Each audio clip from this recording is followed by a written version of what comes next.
You will hear a number of different recordings, and you will have to answer questions on what you hear. There will be time for you to read the instructions and questions, and you will have a chance to check your work. All the recordings will be played once only. The test is in 4 sections.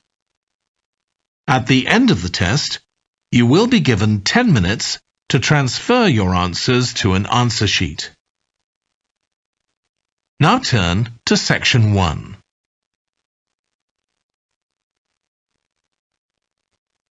Section 1.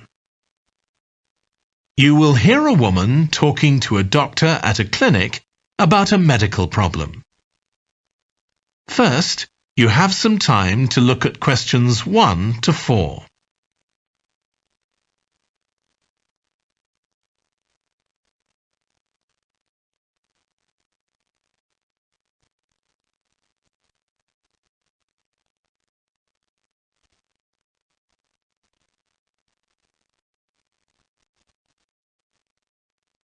Hi, come and take a seat. Thank you. My name's Carl Rogers and I'm one of the doctors here at the Total Health Clinic. So I understand this is your first visit to the clinic. Yes, it is. Okay, well I hope you'll be very happy with the service you receive here. So if it's all right with you, I'll take a few details to help me give you the best possible service. Sure. So can I check first of all that we have the correct personal details for you? So your full name is Julie Ann Garcia. That's correct. Perfect. And can I have a contact phone number? It's 219-442-9785. Okay, and then can I just check that we have the correct date of birth? October 10th, 1992. Oh, I actually have 1991. I'll just correct that now. Right, so that's all good. Now I just need a few more personal details. Do you have an occupation, either full-time or part-time? Yes, I work full-time in Esterhazy's, the restaurant chain. I started off as a waitress there a few years ago, and I'm a manager now. Oh, I know them. Yeah, they're down on 114th Street, aren't they? That's right. Yeah, I've been there a few times. I just love their salads. That's good to hear. Right, so one more thing I need to know before we talk about why you're here, Julie, and that's the name of your insurance company. It's Cawley Life Insurance. That's Cawley. Excellent. Thank you so much. Before you hear the rest of the conversation, you have some time to look at questions 5 to 10.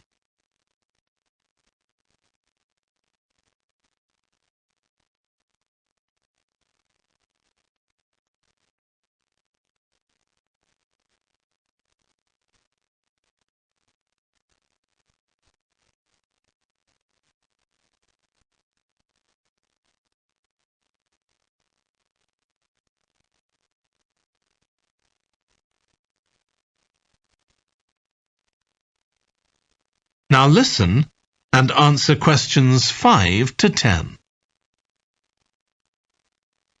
Now, Julie, let's look at how we can help you. So tell me a little about what brought you here today. Well, I've been getting a pain in my knee, the left one. Not very serious at first, but it's gotten worse, so I thought I ought to see someone about it. That's certainly the right decision. So how long have you been aware of this pain? Is it just a few days, or is it longer than that? Longer. It's been worse for the last couple of days, but it's 3 weeks since I first noticed it. It came on quite gradually, though, so I kind of ignored it at first. And have you taken any medication yourself or treated it in any way? Yeah, I've been taking medication to deal with the pain, Tylenol, and that works okay for a few hours, but I don't like to keep taking it. Okay. And what about heat treatment? Have you tried applying heat at all? No, but I have been using ice on it for the last few days. And does that seem to help the pain at all? A little, yes. Good. Now, you look as if you're quite fit normally. I am, yes. So do you do any sport on a regular basis? Yes, I play a lot of tennis. I belong to a club, so I go there a lot. I'm quite competitive, so I enjoy that side of it as well as the exercise, but I haven't gone since this started. Sure. And do you do any other types of exercise? Yeah, I sometimes do a little swimming, but usually just when I'm on vacation. But normally I go running a few times a week, maybe 3 or 4 times. So your legs are getting quite a pounding, but you haven't had any problems up to now? No, not with my legs. I did have an accident last year when I slipped and hurt my shoulder, but that's better now. Excellent. And do you have any allergies? No, none that I'm aware of. And do you take any medication on a regular basis? Well, I take vitamins, but that's all. I'm generally very healthy. Okay, well, let's have a closer look and see what might be causing this problem. If you can just get up. That is the end of section 1. You now have half a minute to check your answers.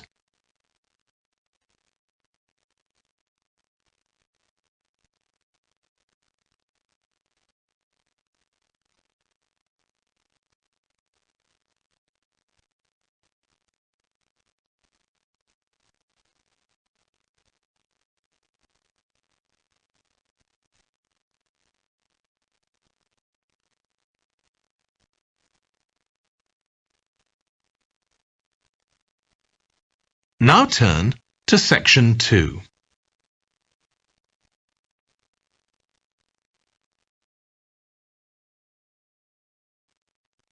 You will hear a guide talking to a group of tourists who are about to visit an English castle. First, you have some time to look at questions 11 to 15.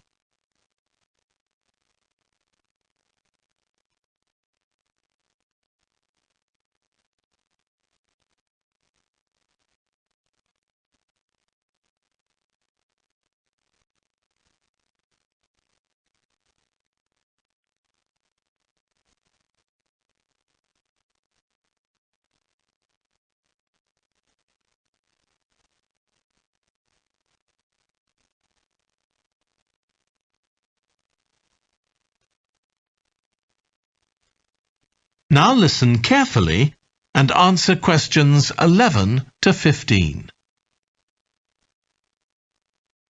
We'll be arriving at Branley Castle in about 5 minutes. But before we get there, I'll give you a little information about the castle and what our visit will include. So, in fact, there's been a castle on this site for over 1100 years. The first building was a fort constructed in 914 AD for defence against Danish invaders by King Alfred the Great's daughter, who ruled England at the time. In the following century, after the Normans conquered England, the land was given to a nobleman called Richard de Vere, and he built a castle there that stayed in the de Vere family for over 400 years. However, when Queen Elizabeth I announced that she was going to visit the castle in 1576, it was beginning to look a bit run down. And it was decided that rather than repair the guest rooms, they'd make a new house for her, out of wood, next to the main hall. She stayed there for 4 nights, and apparently it was very luxurious. But, unfortunately, it was destroyed a few years later by fire. In the 17th century, the castle belonged to the wealthy Fennis family, who enlarged it and made it more comfortable. However, by 1982, the Fennis family could no longer afford to maintain the castle, even though they received government support, and they put it on the market. It was eventually taken over by a company who owned a number of amusement parks. But when we get there, I think you'll see that they've managed to retain the original atmosphere of the castle. When you go inside, you'll find that in the staterooms, there are lifelike moving wax models dressed in costumes of different periods in the past, which even carry on conversations together.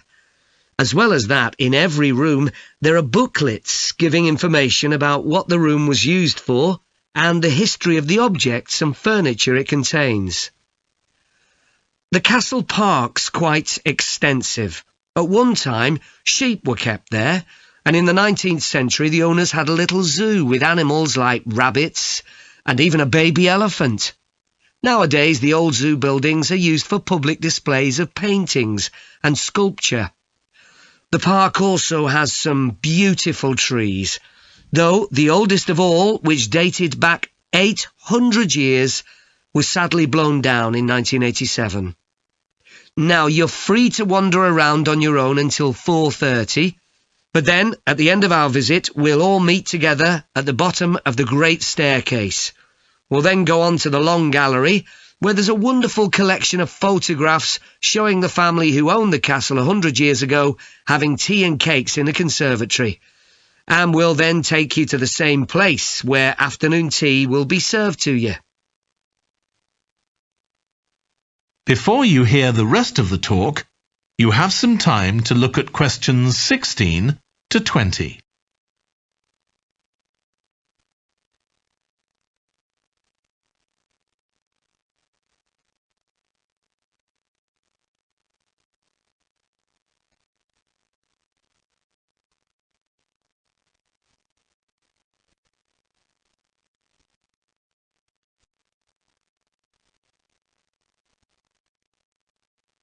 Now listen and answer questions 16 to 20.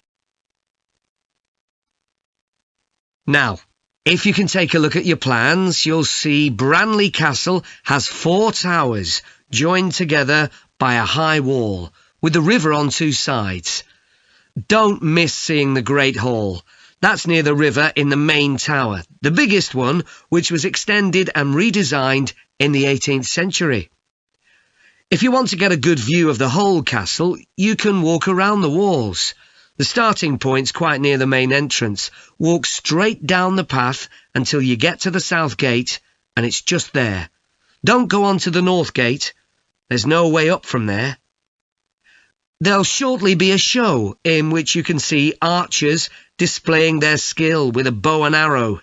The quickest way to get there is to take the first left after the main entrance and follow the path past the bridge. Then you'll see it in front of you at the end.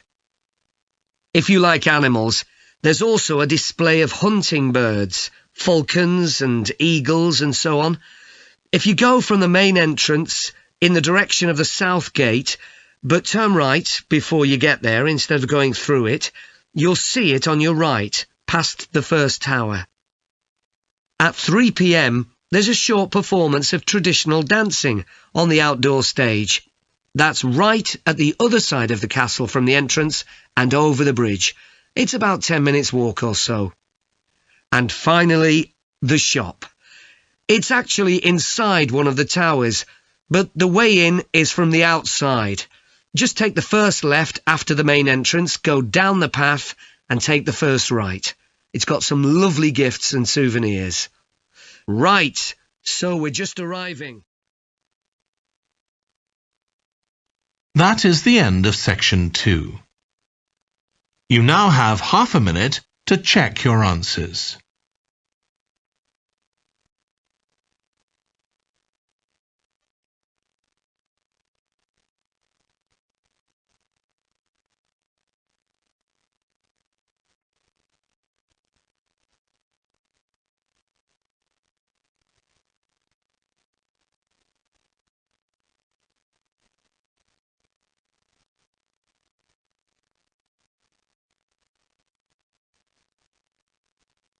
Now turn to section 3.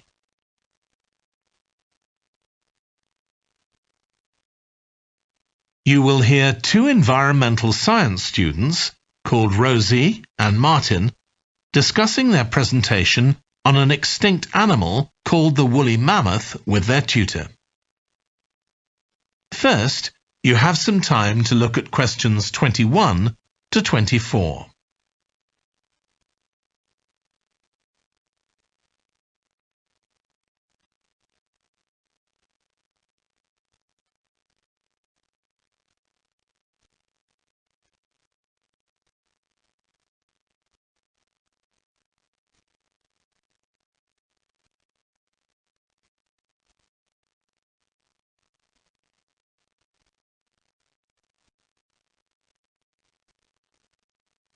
Now listen carefully and answer questions 21 to 24.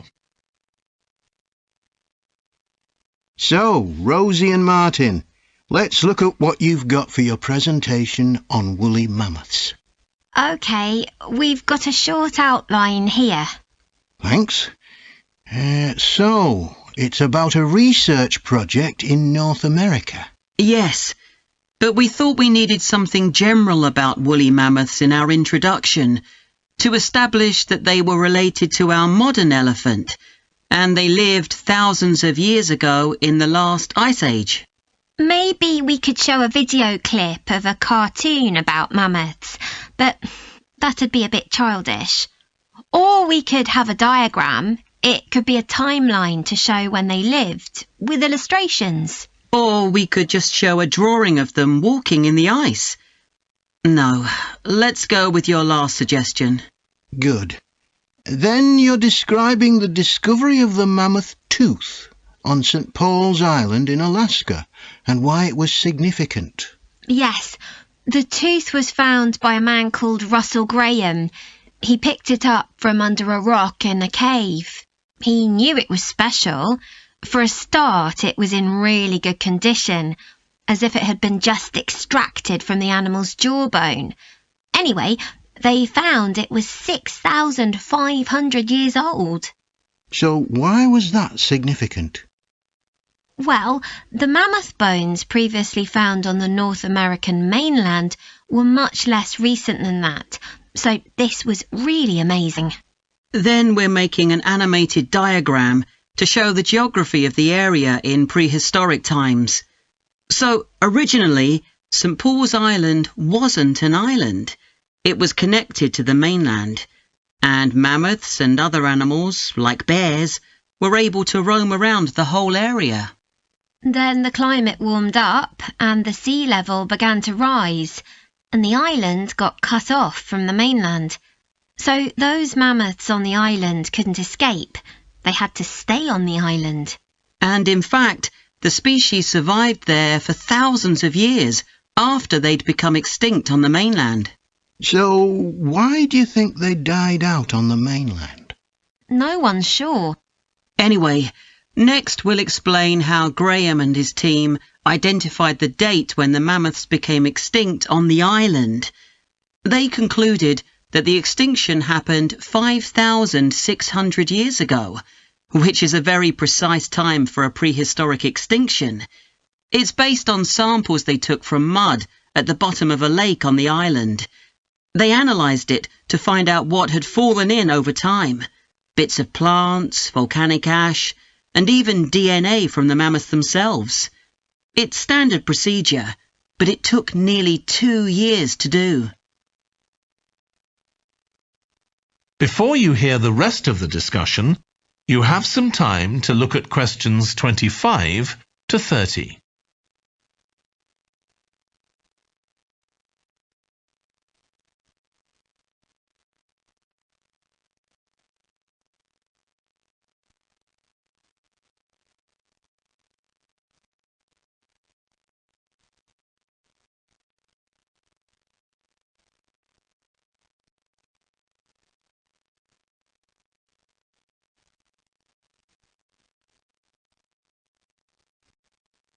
Now listen and answer questions 25 to 30. So why don't you quickly go through the main sections of your presentation and discuss what actions needed for each part? OK. So for the introduction, we're using a visual. So once we've prepared that, we're done. I'm not sure. I think we need to write down all the ideas we want to include here, not just rely on memory. How we begin the presentation is so important. You're right. The discovery of the mammoth tooth is probably the most dramatic part, but we don't have that much information, only what we got from the online article.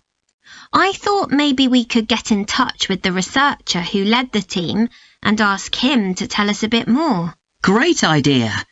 What about the section with the initial questions asked by the researchers? We've got a lot on that, but we need to make it interesting. We could ask the audience to suggest some questions about it, and then see how many of them we can answer. I don't think it would take too long. Yes, that would add a bit of variety. Then the section on further research carried out on the island, analysing the mud in the lake. I wonder if we've actually got too much information here. Should we cut some? I don't think so, but it's all a bit muddled at present. Yes. Maybe it would be better if it followed a chronological pattern. I think so.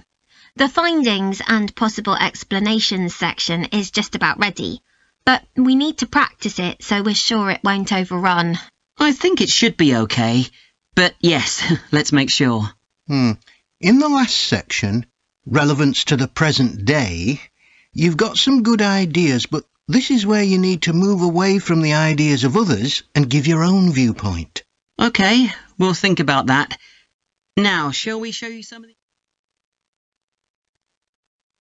That is the end of section 3. You now have half a minute to check your answers.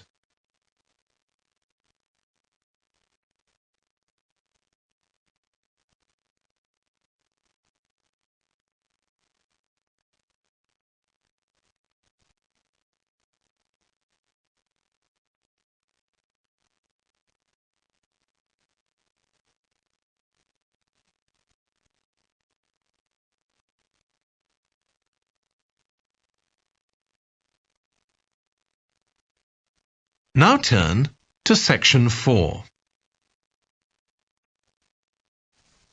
You will hear a lecture about the history of weather forecasting.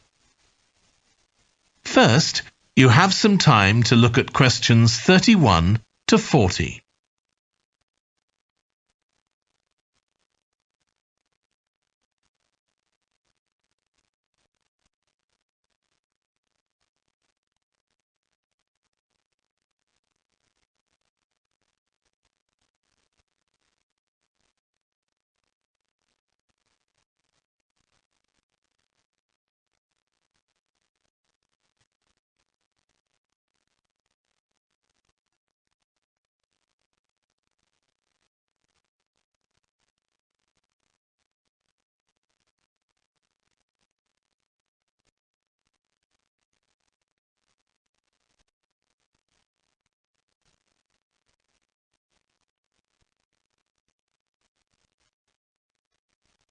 Now listen carefully and answer questions 31 to 40.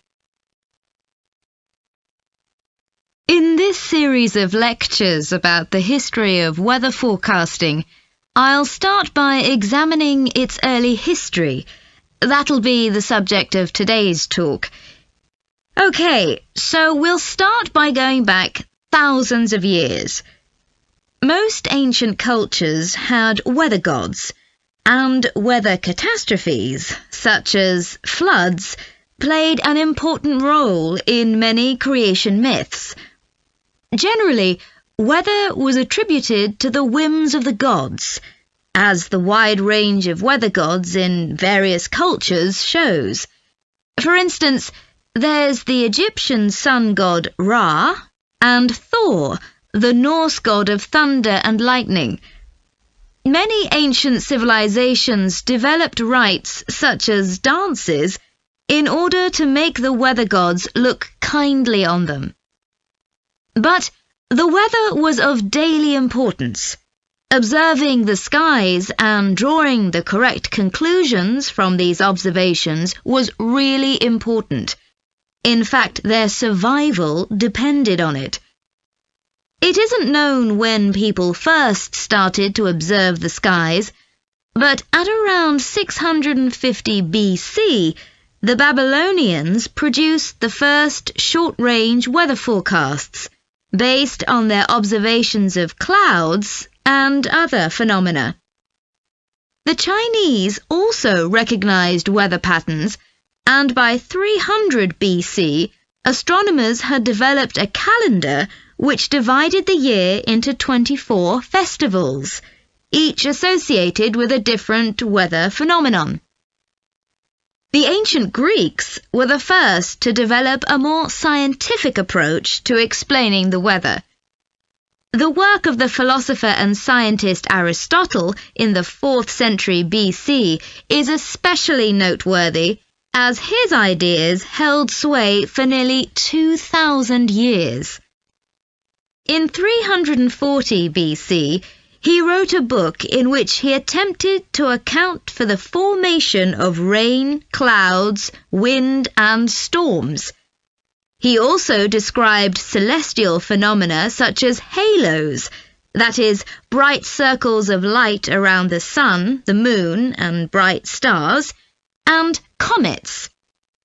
Many of his observations were surprisingly accurate. For example, he believed that heat could cause water to evaporate, but he also jumped to quite a few wrong conclusions, such as that winds are breathed out by the earth. Errors like this were rectified from the Renaissance onwards.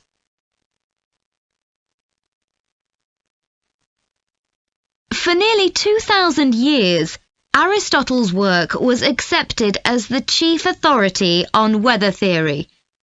Alongside this, though, in the Middle Ages, weather observations were passed on in the form of proverbs, such as red sky at night, shepherd's delight, red sky in the morning, shepherd's warning. Many of these are based on very good observations and are accurate, as contemporary meteorologists have discovered. For centuries, any attempt to forecast the weather could only be based on personal observations. But in the 15th century, scientists began to see the need for instruments. Until then, the only ones available were weather vanes to determine the wind direction and early versions of rain gauges. One of the first, invented in the 15th century, was a hygrometer, which measured humidity.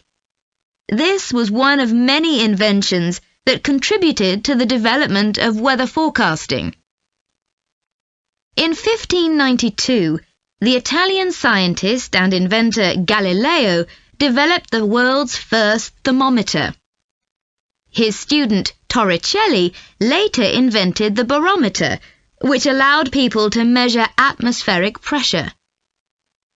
In 1648, the French philosopher Pascal proved that pressure decreases with altitude. This discovery was verified by English astronomer Halley in 1686, and Halley was also the first person to map trade winds. This increasing ability to measure factors related to weather helped scientists to understand the atmosphere and its processes better, and they started collecting weather observation data systematically.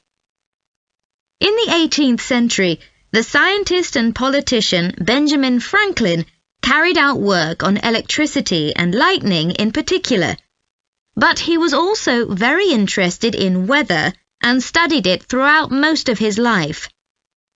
It was Franklin who discovered that storms generally travel from west to east. In addition to new meteorological instruments, other developments contributed to our understanding of the atmosphere. People in different locations began to keep records, and in the mid-19th century, the invention of the telegraph made it possible for these records to be collated. This led, by the end of the 19th century, to the first weather services. It was not until the early 20th century that mathematics and physics became part of meteorology, and we'll continue from that point next week. That is the end of section 4. You now have half a minute to check your answers.